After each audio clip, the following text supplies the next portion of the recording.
Sir అంటే మంచి పేరే కదా. అలకల గుత్తే ఉలకల విత్తాలి. అబ్బో అంతకోబోదు ఇంత మంది ముంగడ వచ్చిన సారని పిలిస్తే ఇవాళ సగం ఇచ్చేది పోయింది పోషడికే. మంచి పేరే కదా సార్ అంటే ఎవరికి పిలవటం మరి. ఇంటి వాళ్ళకి నేను చేసుకున్న భార్యని సారని పిడే నువ్వు సారంట పోషడికే. మరి ఎవరు పిలుస్తావు నీ భార్య? నా భార్య నన్ను ఎవరు పిలుస్తుంది అంటే నేను 10 మందిలో కూర్చొని పంచాయతీయంగా నలుగురిలో కూర్చొని ఆయన 3 భార్యగారికి వచ్చి ఓ ఎక్కడున్నావురా ఓ తాగుబోతు లంజహోలిక ఇటు రానా భార్య బద్మాస్ అనిపిస్తుంది నా భార్య. అంటే నీ భార్య అట్లా నీకు ఏమనిపిస్తుంది?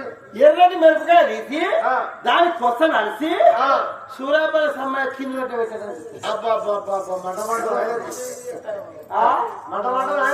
ఆయనకు 4 పెట్టుకుంటాడు ఒకటి కాదు. అంటే ఇప్పుడు నన్ను ఏమంటావు? నా భార్య విషయం అంతేనా? ఒరే ఎక్కడ ఉన్నావురా లంజ కొడుక ఓ బాలక ఇటు రారా. ఇప్పుడు విషయమంటే దేవుడు నా పిల్లలు నువ్వు ఇక ఉండకూడక మన కథకచ్చిన పిల్ల ఇంటికాడ ఉంది బిడ్డ. ఈ బుడ్డలేంద్ర బుడ్డలు బుడ్డలుగా అయ్యే బుగ్గలు. ఈ పింగేంద్ర కొయ్య అంటారు దాన్ని. ఈ మూతులేంద్ర మలుతులు.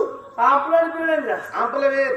ఈ బల్లపిల్ల ఈ బల్లపిల్ల మొత్తం ఈ బల్ల పిట్టలు ఇవాళ సరే వరకు బాగా అర్థమైంది బిడ్డ. అయితే ఇక్కడ ఏంటిగా మొత్తం గొలి గొలి ఎత్తారు. కథ కథ ఎవరి పేరు మీద జట్టంలో సమస్తానా మహారాజు యొక్క కిష్టతనం మరణించింది కాబట్టి సరిపోయి సర్గాస్త్రం అయింది కాబట్టి ఆ కిష్టతనం పేరు మీద మా చక్కడి కథ చెప్పిస్తున్నారు. ఈ ఆట పేరు పేరు ఎరకల లాంచారి కథ. ఎరకల లాంచారు. ఈ ఆట మంచిగా ఉంటుందా? మంచిగా ఉంటుంది. ఈ ఆటకి ఇట్లా మంచిగా లేకపోయింది బిడ్డ. మీ మేడంలో పెద్ద మనిషి ఎవరురా? అయినా ఇప్పుడు అంటే సమయం సమయేనా బిడ్డ. ఇవాళ ఆటకి ఇట్లా మంచిగా లేకపోయింది అనుకో రేపు పొద్దుగా లేచినాక పెద్ద భాష పట్టే కొత్త పిల్లలు చెప్పుతూ పోతుంది. అంతేరా? ఇలా అమ్మట్లా ఇలా అయ్యట్రా ఇలా అయ్యేదమ్మా చెప్పు.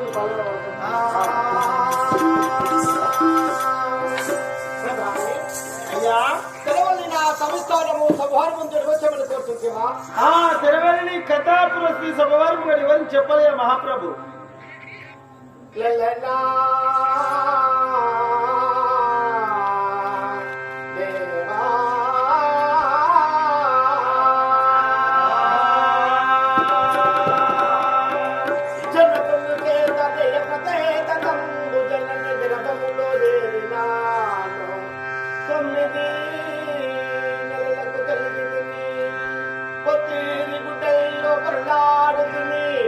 ఎత్తుకునే సంకలో ఎగిరినాడు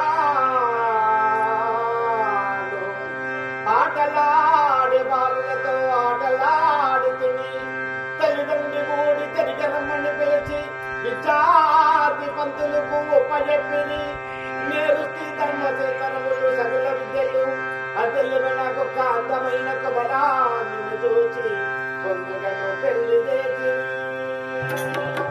అతల్లి నాకు ఎవరి రకములు సగనైతినా